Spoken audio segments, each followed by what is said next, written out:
പണ്ട് വാപ്പ തല്ലി വളർത്തി. കാരണം അന്ന് 16 മക്കളുണ്ട് വാപ്പാക്ക്. മക്കളുണ്ടാണ് ഓമയ്ക്ക കുത്തിയിടും പോലെ, പപ്പായ കുത്തി ഒന്നി കുത്തിയ പലത് ചാടും. അമ്മാതിരി മക്കളുണ്ടായി. ഇന്ന് വീച്ചു അവർച്ചു, നാം രണ്ട് നമുക്ക് രണ്ട്. ചിലർക്ക് ബറക്കത്തിന് വേണ്ടി അര മുറിയുള്ളൂ, അടിക്കൂല പിടിക്കൂല. അള്ളാന്റെ റസൂല് പറഞ്ഞൊരു വടി തൂക്കിയിട്ട വാപ്പ അള്ളാഹു ബറക്കത്ത്. എന്റെ വീട്ടിൽ 4 ചൂരല, അപ്പൊ 4 അനുഗ്രഹമാണ്. നമ്മളും അടിക്കൂല, പള്ളിക്കല മൂലയിൽ അടിച്ചാൽ അങ്ങേരെ നമ്മുടെ മകലിൽ നിന്ന് പുറത്താക്കും. ഞാൻ ബോൺവിറ്റയും ബൂസ്റ്റും കൊടുത്ത് വളർത്തണം, എന്റെ കുട്ടി അടിക്കാൻ നീ ആരുടെ മൂലിയാര്? മൂലിയാർ അടി കൊടുത്താൽ മൂലിയാർ ഒന്നാവാന്, മൂലിയാർ പടിക്ക് പുറത്ത്. ആർക്ക് നഷ്ടം? ആർക്ക് നഷ്ടം? എന്റെ പൊന്നു സഹോദരങ്ങളെ, നമ്മൾ മക്കൾക്ക് കൊടുക്കേണ്ടത് ഒരു ബൂസ്റ്റും ബോൺവിറ്റായി അല്ല, 1 കിലോ ഹോർലിക്സിലുള്ള മുഴുവൻ പോഷകാഹാരവും ഒരു ചക്കക്കുരുവിന്റെ ഉള്ളിലുണ്ട്. നമ്മൾ കൊടുക്കേണ്ടത് മക്കൾക്ക് കൊടുത്തിട്ട് അടി കൊടുക്കൂല. പിന്നെ നമ്മൾ എന്ത് ചെയ്യും? രാവിലെ പാലിൽ ഹോർലിക്സ് അണ്ണാക്കിലോട്ട് തള്ളിക്കയറ്റും. 1 കിലോ ഹോർലിക്സിൽ ഏതൊക്കെ വൈറ്റമിൻസ് ഉണ്ടോ ആ വൈറ്റമിൻസ് മുഴുവനും ഒരു ചക്കക്കുരുവിലുണ്ട്. നിങ്ങൾ ചോദിച്ചോ ഡോക്ടർമാരോട്. ആ ചക്കക്കുരു ഉണക്കി അതിന്റെ മുകളിലെ ബ്രൗൺ കളറുള്ള പാട തോല് കളയാതെ ഉണക്കി പൊടിച്ചു കൊടുത്താൽ 1 കിലോ ഹോർലിക്സിന്റെ മക്കാമിലാണ്. വക്കാമത്ത് മക്കാമ ഇല്ലത്തി ഇല്ലത്തി.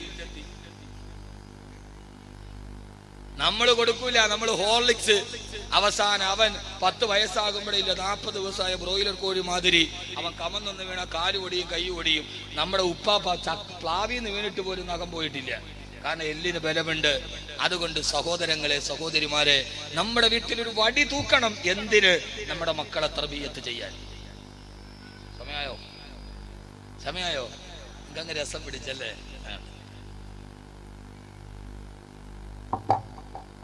വിഷയത്തിന്റെ പകുതിയായില്ല. അള്ളാഹു പറയാൻ ബോധം നൽകട്ടെ, അള്ളാഹു പറയാൻ തൗഫീക്ക് നൽകട്ടെ. ആദരവായ പ്രവാചകൻ നബി മുഹമ്മദ് മുസ്തഫ. അതുകൊണ്ട് എന്ത് ചെയ്യണം? ആദ്യം നിങ്ങളുടെ വീടുകളിൽ ബറക്കത്തുണ്ടാകണോ? നിങ്ങളുടെ വീടുകളില്ലാത്ത നിങ്ങളുടെ വീടുകളിൽ എപ്പോഴും അള്ളാഹുവിന്റെ ദിക്റുകൾ, ഖുർആനുകൾ, സലാത്തുകൾ. മഗ്രിബ് കഴിഞ്ഞ് മക്കളെ ഇരുത്തിയിട്ട് സലാത്ത് ചൊല്ലിക്കണം. ഇത് നിങ്ങളുടെ വീട്ടിൽ ഐശ്വര്യം ഉണ്ടാക്കും. അള്ളാഹു തൗഫീക്ക് നൽകി. 2. അപ്പൊ 1 വിശദീകരിക്കാൻ സമയമില്ല, കുറെ സൂറത്തുകളൊക്കെ ഉണ്ട്. സൂറത്തുൽ ബഖറ ഓതണം. ശൈത്താൻ അവിടെ നിൽക്കൂല, ഓടും. നമ്മുടെ മക്കള് നല്ല രീതിയിലാവും. ദിവസവും ബഖറ ഓതണം വീട്ടിൽ. സഹീഹായ ഹദീസാണ്, റവാഹു മുസ്ലിം. 2, എല്ലാവരും പറയുന്ന ഒരു വലിയ കാര്യമുണ്ട്. ഉസ്താദേ, വീട്ടിൽ ഒരു ബറക്കത്തും ഇല്ല, ആകെ പ്രശ്നങ്ങളാണ്, പ്രയാസങ്ങളാണ്.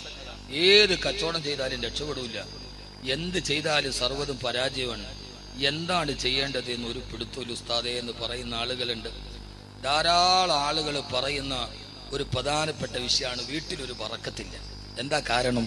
ഇവിടെ എന്നെ നോക്ക്, എന്നേക്കാളും ഗ്ലാമറുള്ളവരൊക്കെ അവിടെ കാണുമെന്ന് നിങ്ങൾ നോക്കട്ടെ. ഇപ്പം നോക്കിയാൽ മതി. ഇപ്പം ഞാനാണ് ഇവിടുത്തെ മഹാനവറുകൾ. ഞാൻ പോയി കഴിയുമ്പോൾ ബാക്കി എല്ലാവരും. ഇപ്പം ഇവിടെ വാതു പറയണ ഈ സാധു, അങ്ങനെ നിങ്ങൾ കരുതിയാൽ മതി. ആദരവായ പ്രവാചകൻ നബി മുഹമ്മദ് മുസ്തഫ വാതു പറയുമ്പോൾ അങ്ങനെയാണ്. ഞാൻ ആദ്യമായിട്ട് വാതു പറയാൻ വേണ്ടി സ്റ്റേജിൽ കയറി. അപ്പം എൻ്റെ ഉസ്താദുണ്ട് സദസ്സ്. ഞാൻ മീശ പൊടിച്ചിട്ടില്ല, ഹിഫ്ള് കഴിഞ്ഞതേ ഉള്ളൂ. അപ്പം അന്നേ ഇച്ചിരി വർത്താനമൊക്കെ പറഞ്ഞുകൊണ്ട് അവിടുത്തെ നാട്ടുകാരൊരു പരിപാടി വെച്ചിട്ട് എൻ്റെ വാതു വെച്ചു. ഉദ്ഘാടനത്തിന് ഉസ്താദിനെ വിളിച്ചു. ഞാൻ എന്തായി, ഉസ്താദ് അവിടെ ഇരുന്നപ്പോൾ എനിക്കങ്ങ് ആകെ ബേജാറായി. ചക്ക കുഴയും പോലെ കുഴഞ്ഞ്. അപ്പോൾ ഉസ്താദിനോട് ഞാൻ പറഞ്ഞു, ഉസ്താദെ എനിക്ക് പേടിയാവണം, ഉസ്താദുള്ള സദസ്സിൽ ഞാൻ എങ്ങനെയാ വാതു പറയാം? ഇപ്പൊ ഷാഫി ബാക്കി വേണം, മുത്തലിമിനോട് സംസാരിക്കാൻ അവനെ പേടിയാവൂല. അള്ളാഹു നല്ല നാഫിയായ ഇൽമ മുത്തലിങ്ങൾക്ക് കൊടുക്കട്ടെ. അപ്പൊ ഞാൻ പറഞ്ഞു, ഉസ്താദ് എനിക്ക് പേടിയാവണം, ഉസ്താദ് ഇരിക്കണം സദസ്സ് സംസാരിക്കും. അപ്പൊ എന്റെ ഉസ്താദ് എന്നോട് പറഞ്ഞു, മോനെ നീ ഇപ്പൊ എന്നെ ഉസ്താദായിട്ട് കണക്കാക്കണ്ട, ഇപ്പൊ ഈ സദസ്സിൽ ഏറ്റവും വലിയ ആലിമനിയാണ്. അതാണ് ഉസ്താദന്മാരുടെ ഗുണദേശം. അതുകൊണ്ട് നമുക്ക് ഒത്തിരി ഖൈറുണ്ടാവും. മോനെ നീ വഅ്ള് പറയാൻ കയറിയാ നീ പതറാതിരിക്കണമെങ്കിൽ ആ സദസ്സിൽ ഏറ്റവും വലിയ ആലിം അപ്പം നീയാണ് എന്ന് കരുതിയിട്ട് അങ്ങ് വഅ്ള് പറഞ്ഞോണു. ഞാൻ ഇന്നും അതുപോലെ തന്നെയാണ്. പിന്നെ അങ്ങോട്ട് പുറകോട്ടോ നോക്കൂല, പോക്കാൻ നമുക്ക് അറിയില്ല, ഉള്ളത് കൊണ്ട് പറയാം. അള്ളാഹു നമ്മുടെ ഉസ്താദന്മാർക്ക് ആഫിയത്തോടുള്ള ആരോഗ്യത്തോടെ ദീർഘായുസ്സ് നൽകട്ടെ, ആരോഗ്യത്തോടെ ദീർഘായുസ്സ് നൽകട്ടെ. എൻ്റെ ഉസ്താദ് ഒരു വലിയ മഹാനായിരുന്നു, ഒരു കറാഹത്ത് പോലും ചെയ്യാത്തൊരു മഹാൻ. അള്ളാഹു ഖബറിടം വിശാലമാക്കട്ടെ. ശൈഖുനാ പി കെ കോയ മൗലാന നവർ അല്ലാഹു മർഖദ. അള്ളാഹു ഖബറിടം വിശാലമാക്കി കൊടുക്കട്ടെ. ആദ്യം നമ്മൾ ചെയ്യേണ്ടത് ഇതാണ്. 2, വീട്ടിൽ ഒരു ബറക്കത്തും ഇല്ല ഉസ്താദേ, ആകെ പ്രശ്നങ്ങളാണ്. ഒരാൾ അലി റളിയല്ലാഹു അൻഹുവിന്റെ അടുക്കൽ വന്നു. ഇങ്ങോട്ട് നോക്കിക്കോ, അല്ലാഹു സുബ്ഹാനഹു വ തആല ബോധം തരട്ടെ. ആർക്കെങ്കിലും അങ്ങനെ ബറക്കത്തില്ലെങ്കിലും ഒന്ന് തിരിഞ്ഞു നോക്കിക്കോളൂ. മഹാനായ അലി റളിയല്ലാഹു അൻഹുവിന്റെ അടുക്കലേക്ക് ഒരാൾ വന്നിട്ട് അയാളോട് അലി റളിയല്ലാഹു അൻഹുവിനോട് പറഞ്ഞു, യാ അമീറുൽ മുഅ്മിനീൻ, അമീറുൽ മുഅ്മിനീൻ അലി റളിയല്ലാഹു അൻഹു. സമയത്തിന്റെ പരിമിതി കൊണ്ട് പെട്ടെന്ന് ഞാൻ പറഞ്ഞു പോവുകയാണ്, വിഷയം അവസാനിപ്പിക്കേണ്ടതുണ്ട്. എനിക്ക് വളരെ ദൂരത്തേക്കൊരു യാത്ര പോകേണ്ടതുണ്ട്. അല്ലാഹു നമ്മുടെ ഇൽമിന് ബറക്കത്ത് തരട്ടെ. എത്ര പറഞ്ഞു എന്നല്ല, പറഞ്ഞത് കൊണ്ടൊരു പരിവർത്തനം ഉണ്ടാകണം. നാളെ ഈ സദസ്സിലിരുന്ന ഓരോരുത്തർക്കും മാറ്റമുണ്ടാകണം. അലി റളിയല്ലാഹു അൻഹു, എന്റെ വീട്ടിലൊരു ബറക്കത്തില്ല, എന്റെ റിസ്കിൽ എപ്പോഴും പ്രയാസങ്ങളാണ്, കച്ചവടത്തിന് ബറക്കത്തില്ല, എന്റെ വീട്ടില് സമാധാനമില്ല. അമീറുൽ മുഅ്മിനീൻ, എന്തെങ്കിലും ഒരു പോംവഴി പറഞ്ഞു തരുമോ എന്ന് ചോദിച്ചപ്പോ അമീറുൽ മുഅ്മിനീൻ അലി റളിയല്ലാഹു തആല അൻഹുവിനോട് തന്റെ വീട്ടില് ബറക്കത്തില്ല എന്ന് ആവരാതി പറഞ്ഞ ആ പുരുഷനോട് ചോദിച്ചു, പത്ര സഹോദരാ, നീ എപ്പോഴെങ്കിലും പൊട്ടിപ്പോയ ചീപ്പ് വെച്ചിട്ട് തല ചീവാറുണ്ടോ? നിന്റെ വീട്ടിലെ ബറക്കത്ത് നഷ്ടപ്പെടാനത് കാരണമായേക്കാ. ഓരോ കാരണങ്ങൾ ചോദിച്ചു, പൊട്ടിയ ചീപ്പ് വെച്ചിട്ട് തല ചീവാറുണ്ടോ? അയാൾ പറഞ്ഞു, ഞാൻ അങ്ങനെ തല ചീവാറില്ല. എന്നാൽ പൊട്ടിപ്പോയ പേന വെച്ച് എഴുതാറുണ്ടോ? ഇല്ല, ഞാൻ അങ്ങനെ പൊട്ടിപ്പോയ പേന വെച്ച് എഴുതാറില്ല. വീണ്ടും അദ്ദേഹം ചോദിച്ചു, പത്രേ, ഇതൊക്കെ വീട്ടിൽ ദാരിദ്ര്യം ഉണ്ടാവാനുള്ള കാരണങ്ങളാണ്. നീ വീട്ടിലെ മുതിർന്ന ആളുകളുടെ മുമ്പിലൂടെ ബഹുമാനമില്ലാതെ നടക്കാറുണ്ട് ചെറുപ്പക്കാരാ? അയാൾ പറഞ്ഞു, ഇല്ല, നമ്മുടെ വീട്ടിലെ മുതിർന്ന ആളുകൾ, ജേട്ടന്മാർ, നമ്മുടെ സഹോദരങ്ങൾ, വാപ്പാട കൊച്ചാപ്പ പൂത്താപ്പ, ഇതുപോലെയുള്ള ബഹുമാനിക്കപ്പെടേണ്ടവരുടെ മുമ്പിലൂടെ ബഹുമാനമില്ലാതെ നടക്കാറുണ്ടോ? അവരുടെ മുകളിൽ കയറി ഇരിക്കാറുണ്ടോ? ഇല്ല, ഞാൻ അങ്ങനെ ഒന്നും ചെയ്യാറില്ല. ഓരോ കാരണങ്ങൾ ചോദിച്ചപ്പോ സാധാരണയായി ദാരിദ്ര്യവും പ്രയാസവും ഉണ്ടാകാനുള്ള കാരണം ചോദിച്ചു. അതിനെല്ലാം ഇല്ല, ഞാൻ അങ്ങനെ ഒന്നും ചെയ്യാറില്ല എന്ന് മറുപടി പറയവേ അവസാനം അലി റളിയല്ലാഹു തആല ചോദിച്ചു, പത്രേ, എന്റെ പ്രിയപ്പെട്ട ചെറുപ്പക്കാരാ, നിന്റെ വീട്ടിൽ നിന്റെ മാതാപിതാക്കളെ നീ വേദനിപ്പിക്കാറുണ്ടോ? അയാള് ചോദ്യം കേട്ട് തലകുനിച്ചു നിന്നു. ബലായ അമീറുൽ മുഅ്മിനീൻ, എന്റെ മാതാപിതാക്കളുടെ മനസ്സ് വേദനിപ്പിക്കാറുണ്ട്. നീ അവർക്ക് വേണ്ടി ദുആ ചെയ്യാറുണ്ടോ?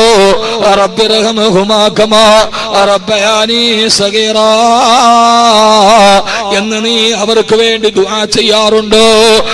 ഇല്ല, ഞാൻ അവർക്ക് വേണ്ടി ദുആ ചെയ്യാറില്ല. എന്നാൽ അതാണ് നിന്റെ ജീവിതത്തിലും നിന്റെ വീട്ടിലും അനുഗ്രഹങ്ങൾ ഉയർത്തപ്പെടാനുള്ള കാരണമെന്ന് അമീറുൽ മുഅ്മിനീനും അലി റളിയല്ലാഹു അൻഹു ഓരോ മക്കളായി ഉമ്മയുടെ ഗർഭാശയത്തിൽ നിന്ന് പിറന്നവരോട് നീ എവിടെയൊക്കെ എത്തിയാലും, താൽക്കാലിക നിനക്ക് ഇപ്പൊ ഇത്തിരി അനുഗ്രഹം കിട്ടിയാലും, നമ്മുടെ വീടുകളിൽ അനുഗ്രഹം ഉണ്ടാവണോ? നമ്മുടെ വീട് എന്ന വിഷയവുമായി ബന്ധപ്പെട്ടു ആ വീടിന്റെ ഉള്ളിൽ മാതാപിതാക്കളുടെ മനസ്സ് വേദനിക്കരുത്, അവരെ വേദനിപ്പിക്കരുത്, അവരെ ദുഃഖിപ്പിക്കരുത്, അവരെ കണ്ണുനീര് വീഴ്ത്തരുത്. മാതാപിതാക്കളുടെ മനസ്സ് വേദനിച്ചാൽ ആ വീട്ടിൽ പിന്നെ ദാരിദ്ര്യം കരകയറില്ല, ആ വീട്ടിൽ പിന്നെ സമ്പത്തുണ്ടാവില്ല, ആ വീട്ടിൽ അല്ലാണ്ട് ബറക്കത്തുണ്ടാവില്ല. ഓരോ കാര്യങ്ങൾ എണ്ണി പറഞ്ഞാൽ ഈ സമയം നമുക്ക് പരിമിതമായി പോകും. അതുകൊണ്ട് സഹോദരങ്ങളെ, വാക്കവി ഇത്രയേറെ അവസ്ഥയും വകവെക്കാതെ പറയുന്നത് ഇതുകൊണ്ടൊരു മാറ്റമുണ്ടാകണം. നാളെ ഒരു ഉമ്മയുടെ ഹൃദയം സന്തോഷിക്കണം. പ്രിയപ്പെട്ട ഉമ്മ എന്ന് എന്റെ കാസറ്റ് കേട്ടിട്ട് എത്രയോ ഉമ്മമാരാണ് പറഞ്ഞത് വാക്കവേ. അത് കേട്ടിട്ട് എന്റെ മക്കൾ എന്നോട് വന്ന് പൊരുത്തം ചോദിച്ചു. അതേപോലൊരു സദസ് ഇവിടെ ഉണ്ടാകണം.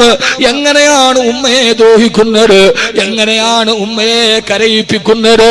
പൊന്നുമോനെ, ഉമ്മയെ മറക്കാൻ കഴിയോ? സാക്ഷാൽ ഡൊണാൾഡ് ട്രംപിന്റെ 7 സ്റ്റാർ സൗകര്യമുള്ള ഹോട്ടലിൽ പോയിട്ടതിന്റെ പരിപരുത്ത ഏറെ നനുനനുത്ത മെത്തയിൽ കിടക്കുന്നതിനേക്കാൾ വലിയ സുഖം എനിക്ക് തന്നത് ഏറ്റവും വലിയ മെത്തയേറാ. ദാഹിച്ച് നിലവിളിച്ചു അമ്മിഞ്ഞ പാലിന് വേണ്ടി കരഞ്ഞിട്ടു. ഉമ്മാന്റെ മാറിടത്തിൽ നിന്ന് അമ്മിഞ്ഞ പാല് കുടിച്ചു. അവസാനം വയറ് നിറഞ്ഞു കഴിയുമ്പോ ആ സമയത്ത് ഉമ്മാന്റെ മാറിടത്തിന്റെ ഇടയിലേക്ക് ആ ചെറു ചൂടിലേക്ക് മുഖം ചേർത്ത് വെച്ചു. തോളിലേക്ക് ചാഞ്ഞു കിടക്കുമ്പോ ആ സമയത്ത് ഞാൻ അനുഭവിച്ച മൃദുലതയേക്കാൾ വലിയൊരു മൃദുലതയുള്ള പട്ടുമെത്ത ഞാൻ എന്റെ ജീവിതത്തിൽ കിടന്നിട്ടില്ല. അവരെത്ര രാത്രി നിനക്കുറക്കമൊടിച്ചതാ, അവർക്കുള്ള നെഞ്ചും മെത്ത പോൽ വിരിച്ചിട്ടതാ. ഉമ്മാന്റെ മെത്തുമ്മാന്റെ നെഞ്ചല്ലേ നമ്മുടെ ആദ്യത്തെ മെത്ത. പൊന്നുമോനെ, ഉമ്മ എങ്ങനെയാണ് മറക്കുന്നത്?